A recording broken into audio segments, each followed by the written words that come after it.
1946-cı ildə Təbriz beləcə mübarizə ehtirası ilə, quruculuq ehtirası ilə qaynayırdı. Necə də gözəl planlar tərtib edilir, xeyirxah tədbirlər həyata keçirilirdi.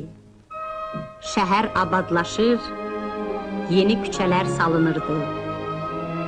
Təbrizin mərkəzi xiyabanlarından birinə Səttarxanın adı verilmişdi. Burada bu böyük xalq qəhrəmanına abidə qoyulmuşdu. Nə İran hökuməti, nə də ona dəstək verən beynəlxalq güclər bu vəziyyətlə barışmaq niyyətində deyildilər.